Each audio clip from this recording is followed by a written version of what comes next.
Hello everyone, my name is Havian and today I'm going to be going through some information that you're probably going to be interested in hearing since it involves the future of the game and some of the changes they're going to be making to the 1.0 update and possibly the 1.1 update.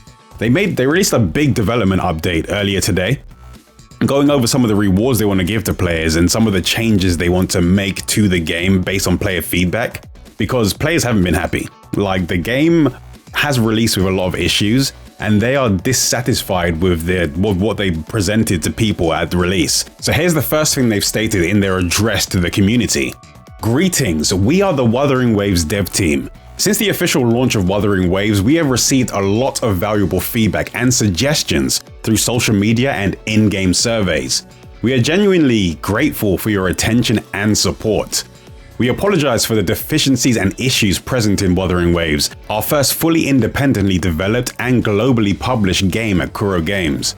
We understand that this has affected your gaming experience and we are working to improve it for those who love the game. We have been working on optimizations and iterations for the current 1.0 version, and the development of subsequent version updates is also underway. Below we will address some of the most discussed and concerning issues. The very first thing they're going to address is the ecosystem. As I'm sure some of you are aware, or most of you are aware, the ecosystem was one of the main pain points of Wuthering Waves since the beta. It's been known that it's very grindy, and in the beta they tried to address it by introducing the data merge function. It does help in getting new echoes, but actually leveling them up is the main problem at the moment because it requires a lot of experience point materials that are not easy to get in the game currently. So this is what they've said that they're going to do to address that. We are aware of the common concern in the community that the current echo leveling experience feels too grindy and the game lacks a wave plate storage system. Wave plates being the stamina currency inside of this game. We have confirmed and will implement the following adjustments while we are working internally on solutions to address other common concerns. Number 1. In the current version, we will launch a limited time echo material double yield event called Cleansing. In version 1.1, we will adjust the progression system to reduce the shell credit cost of echo development. Number 3. In version 1.1, we will remove the reward cutscene of the tacit field, just to make things a bit quicker when you're actually grinding. And number 4, from version 1.1 and forward, the yield of echoes and echo development materials will be increased, which is going to be a welcome change because you don't really get much echo EXP like materials from doing the tacit fields and from a lot of the other activities in the game. In upcoming updates, we will introduce the wave plate storage system. I'm not entirely sure exactly how they're planning to implement this or what this whole system entails, but I'm assuming that you can save wave plates. If your wave plates number builds up, I'm assuming you can save some wave plates to use at a later date rather than going over the 240 cap. The next thing they wanted to address concerning the ecosystem was a bug or an error in their recycling system that popped up early in the game, and it gave people the wrong amount of shell credits. Because of the way they handled that issue, they decided to compensate all players. So here's what they said. Following an internal discussion, we have decided to compensate all players with the shell credits based on the maximum amount of shell credits that has been unexpectedly yielded through this bug to address the negative impact caused. We will round up to the nearest whole number and provide extra compensation to all players. And they're giving everyone 1 million shell credits. At the moment, shell credits, we do have quite a lot of shell credits, but I have a feeling that going further on, things are going to cost a lot of shell credits and it's going to be a major choke point for progression in the game. So getting an extra million for everyone is a pretty big deal. I'm glad that they've addressed this issue early and they've done something to fix the balance of the game's economy. And they're compensating people that ran into this error. So hopefully this is the last time we'll see something like this, but they're not done with the rewards concerning echoes. Here's what else they've decided to give us. Additionally, to address the poor experience with the ecosystem, we will compensate all rovers with crystal solvent times 20. And as I'm sure you already know, since we've already been given some during the game, one crystal solvent is worth 60 wave plates, which means we can do some more grinding for things that we need for character progression.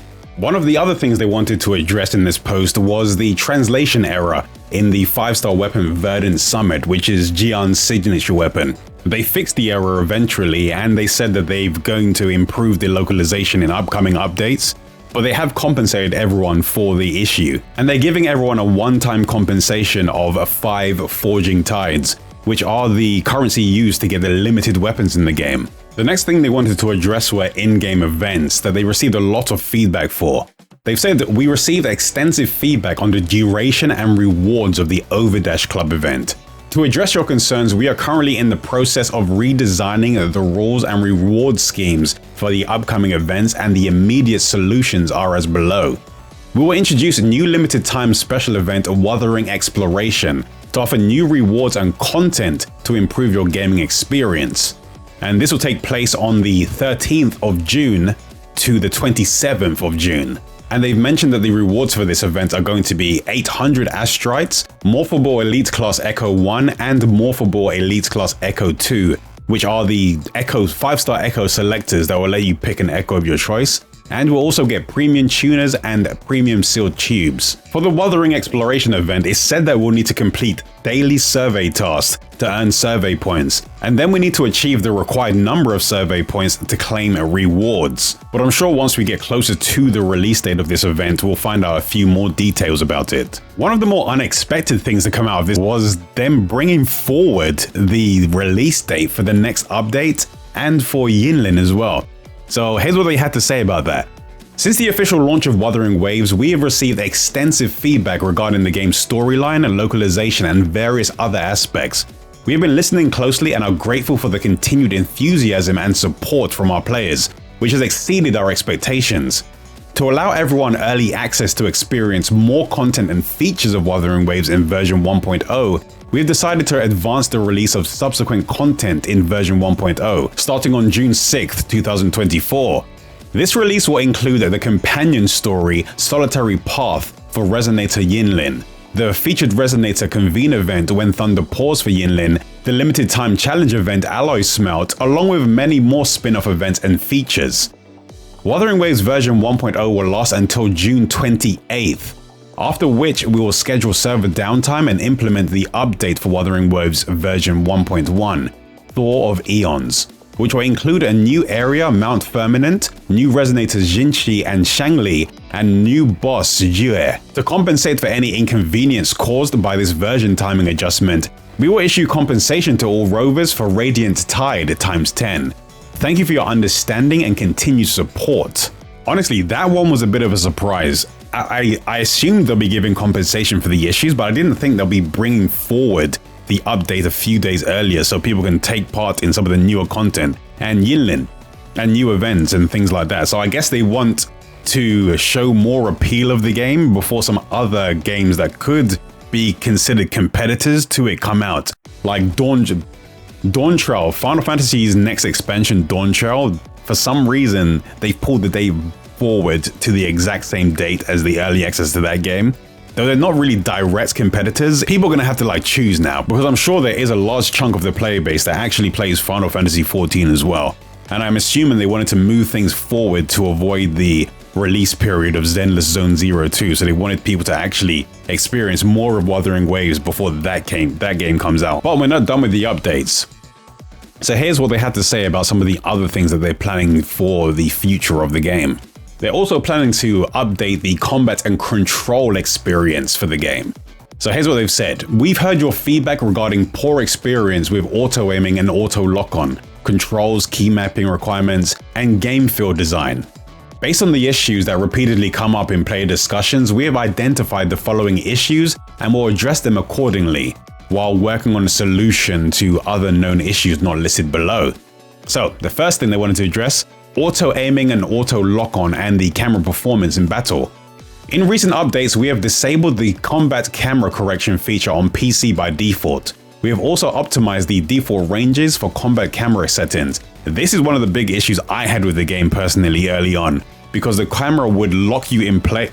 During combat, the camera would lock your focus on certain enemies, the biggest offender being the turtle boss, where at default you couldn't really control where the camera was facing. It would only focus on a specific point. of the turtle unless you went into the options and disabled that setting. So it's good that they're actually changing that in-game for everyone by default on PC. The next point they wanted to address were bosses exiting the combat state unexpectedly. In recent updates, we have optimized the aggro ranges for certain bosses, including Thunder in Memphis, Crownless, Lampilumen Myriad, and Impermanence Heron, and adjusted the prerequisites for enemies to leave the combat state to reduce abnormal disengagements. In upcoming updates, we will introduce a new disengagement warning feature. I'm glad they're addressing this because there will be certain enemies that will disengage with me when I'm still in their spawn location. They'll just turn around and walk off and then just reset. So hopefully this fixes that issue specifically. Next issues they want to address are the ghost touch issues on mobile. In recent updates, we have expanded the anti-ghost touch area around buttons. Future versions will include further optimizations for mobile controls. They also addressed the delayed availability of custom key bindings. In version 1.1, the prerequisite to unlock the custom key binding feature was lowered to Union Level 2. We will also introduce a new player tutorial for the custom key binding feature, and will gradually support more custom key binding options for both keyboard and mouse and controller modes. I personally like the controls they have at the moment, but I did have one major concern, and that is what they're addressing in the next point. In version 1.1, we will remap the current controller shortcut of Open Chat to Open Map, and add an option to invert the Y-axis. Future versions will support controller mode on mobile devices, which is a good change because opening the map on controller did take a bit more time than necessary, than it needed to. A lot of games just have a one-button map opening. I don't know why you have to go through so many steps to open a map in this game, but they're addressing that. It's welcome. And controller mode on mobile devices, that's something I've heard people asking about in my streams that I've recently started back again over on twitch.tv/Havian. And I'm pretty sure I'm going to release them on YouTube as well, or start streaming on YouTube too. But it's a welcome change. I'm glad that mobile players are going to get better controller modes, and I'm glad they're adding the map button to controller. Okay, next thing they wanted to address. They mentioned that they want to address poor game feel design and impact signification. In future updates, we will constantly improve the event signification and game design feel for characters and monsters, enhancing the overall combat experience and positive feedback during battles. Okay, so the next set of issues that they want to go over, or things that people are impacted by, may not seem as major as some of the things I mentioned earlier, but I'm sure the people that were affected by all of these issues are happy for these changes. So let's start with the first one. No purchase limits for store items like flour, leading to accidental purchases. In recent updates, we have added a weekly purchase limit for certain items in the store. The next thing they wanted to address are the audio and sound effect bugs. In recent updates, we have addressed issues regarding missing sound effects and excessively loud ambient sounds. We have completed some investigations and updates to fix these issues. We will continue to optimize the audio experience to provide a more immersive audio-visual experience.